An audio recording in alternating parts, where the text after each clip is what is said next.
He called on a Sunday evening in October. I was making dinner. Something simple, pasta, a glass of wine, music playing low in the background. My apartment. My life. The one I had built entirely without him. The name on my phone was Daniel's. I hadn't spoken to Daniel in 3 years. Not since the afternoon he sat across from me at our kitchen table. The kitchen table we had picked out together, carried up 3 flights of stairs together, and told me he had feelings for my sister. My sister. Maya. Who had been a bridesmaid at our engagement party. Who had a key to our apartment. Who had cried with me 3 months before that conversation about how hard long-distance relationships were, not mentioning at the time that she knew exactly how hard they were because she was conducting one with my fiancé. I let the phone ring, and then I picked it up. Daniel and Maya had been together for 8 months when she ended it. She met someone else, someone she described in a message she sent me that I did not respond to for 6 weeks, as her person. Daniel, apparently, was not her person. He had simply been available, familiar, and close enough to my life that choosing him had felt, I imagine, like winning something. It wasn't.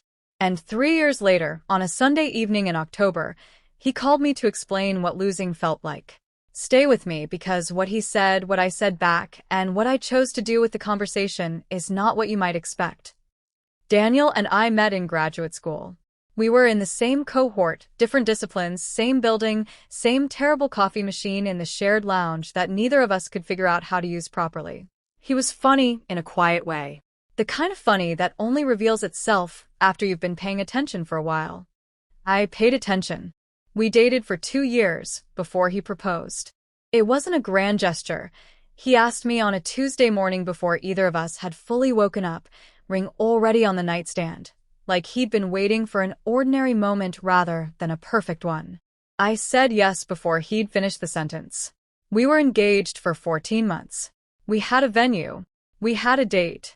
We had a shared calendar with deposits and tastings and fittings color-coded by category. We had, I believed, a life. What I didn't have was the full picture.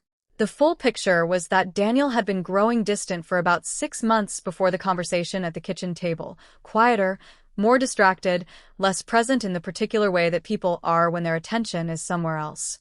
I had attributed it to stress. His thesis defense was coming up. Work pressure. Normal things. It wasn't those things. Maya had come to visit for a long weekend in the spring. She stayed in our guest room, borrowed my clothes, sat across from Daniel at dinner every night for 4 days. I remember thinking how well they got along, how easy the conversation was, how much they laughed together. I remember feeling genuinely glad. I was glad for 4 months. And then Daniel sat down across from me at the kitchen table and used the word feelings. The conversation lasted 2 hours. I remember very little of what was said in the first 30 minutes. I think I went somewhere inside myself, a quiet, functional place that handled the immediate logistics of the situation while the rest of me processed what was happening. What I remember clearly is the second hour. I asked him how long. He said 4 months. I asked him if she knew he was telling me today. He looked at his hands, which meant yes. I asked him if he loved her. He said he didn't know, which, in my experience, means yes with an asterisk. I asked him to leave that night. He did. I called my mother. I told her what had happened. She went very quiet in the way that mothers do when they are deciding how much to say.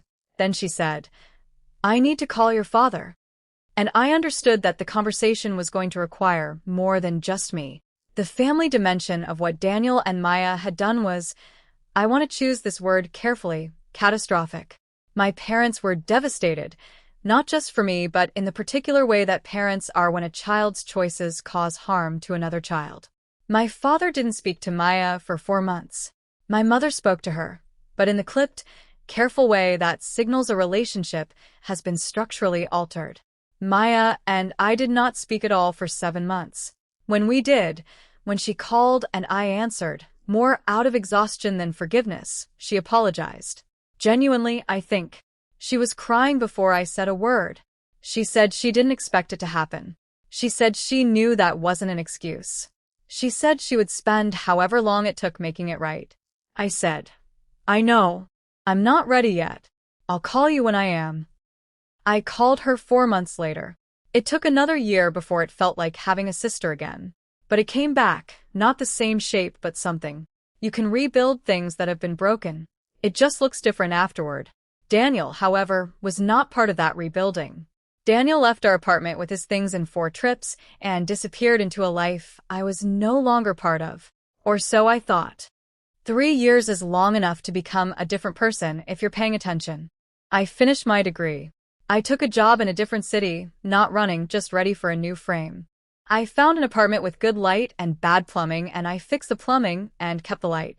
I made friends who had no history with Daniel or Maya or the kitchen table or any of it.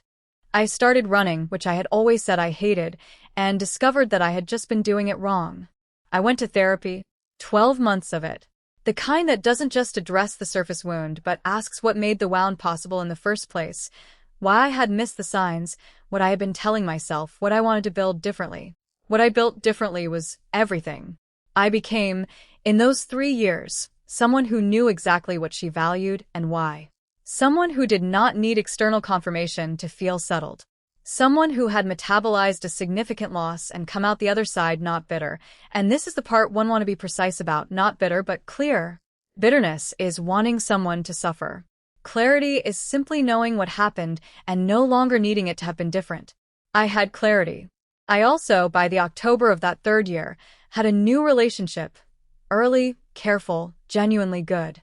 A man who asked questions and remembered the answers. Who did not make me feel like a placeholder. I was, for the first time in longer than I could precisely remember, happy. And then Daniel called. I picked up on the 4th ring. Hey, he said. And even across 3 years and a different city and everything that had happened, his voice was exactly the same. That particular cadence. That slight pause before he committed to a sentence. Daniel, I said. Not a question. He asked how I was. I told him I was well. I asked how he was. He said, and there was a long pause before it. Not great, honestly. I waited. He and Maya had ended things 8 months after they'd started. I knew this. Maya had told me, during one of our careful reconstruction calls, without details. She had simply said it hadn't worked, that she was sorry for what it had cost, and that she didn't want to talk about him again. I had respected that. What I didn't know, what Daniel told me now, in fragments, over the course of a 40-minute phone call I had not planned for on a Sunday evening, was what the last 2 years had looked like for him. After Maya, he had been in 2 relationships. Both had ended badly in his telling, though I noticed, with the particular clarity of someone who has done enough therapy to recognize a pattern, that in both stories he was the one who had been wronged, and I found myself wondering what the other version of those stories sounded like. He had moved back to our old city. He was working a job that was fine but not what he'd wanted. He was living alone. And I want to give you this part exactly as it happened because the exactness matters. He said, I've been thinking about you a lot lately. About us. About what I threw away. I said nothing. He said, I made the worst mistake of my life. I think about that kitchen table conversation almost every day. I needed you to know that. I let the silence sit for a moment. Long enough to be uncomfortable. And then I said, I appreciate you telling me that, Daniel. I genuinely do kropka. He took a breath, the kind that precedes something hopeful. I'm in a relationship, I said. A good one. I'm happy. Really happy. The kind that took me a while to find, and I'm not willing to put at risk. Silence. I also want to be honest with you, I said, because I think you deserve honesty even now. What you and Maya did hurt me in a way I don't think either of you fully understood.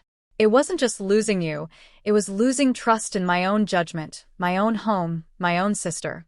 That took years to repair. Some of it I'm still repairing. He said, I know. I'm so sorry. I believe you, I said. And I meant it. But sorry and second chances are different things. I'm not offering a second chance.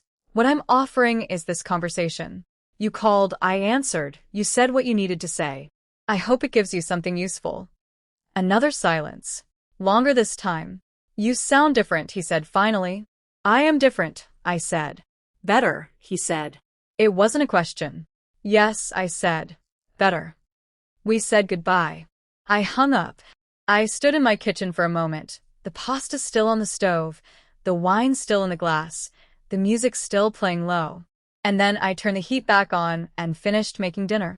People ask me sometimes, when I tell this story, whether I felt satisfaction when he called, when he said it was the worst mistake of his life. And the honest answer is, not the way you might think. It wasn't triumphant. It didn't feel like winning. It felt more like completion, like a sentence that had been left unfinished for 3 years finally finding its period. He got to say what he needed to say. I got to respond as the person I had become rather than the person he had left. And then it was over. That, I think, is what actual healing looks like from the outside. Not indifference. I am not indifferent to what happened. I carry it. It shaped me in ways I am still discovering. But indifference and peace are not the same thing, and I spent a long time confusing them. Peace is not the absence of feeling. Peace is feeling everything clearly and choosing, anyway, not to be governed by it. Maya and I are close again. Not the same close, the kind of close that has been tested and rebuilt, and therefore means something different, something sturdier. She is in a good relationship now. A genuinely good one. She is, I think, someone who understands the weight of what she did and has tried, consistently, to deserve the forgiveness she was offered. I gave her that forgiveness, not for her sake, but for mine. Because carrying it was heavier than releasing it, and I had other things I wanted to carry. As for Daniel, I haven't heard from him since that Sunday call. I don't expect to. I think he needed the conversation more than he needed a response to it, and I think what I gave him was enough. He called looking for something. I'm not sure he found it. But I'm not responsible for that. What I'm responsible for is this. The life on the other side of the worst thing that happened to me is better than the life I had before it. I would not have chosen the path. But I cannot argue with the destination. And sometimes, on Sunday evenings with pasta on the stove and wine in the glass and music playing low, I think about that kitchen table. And I am so profoundly glad it is no longer mine.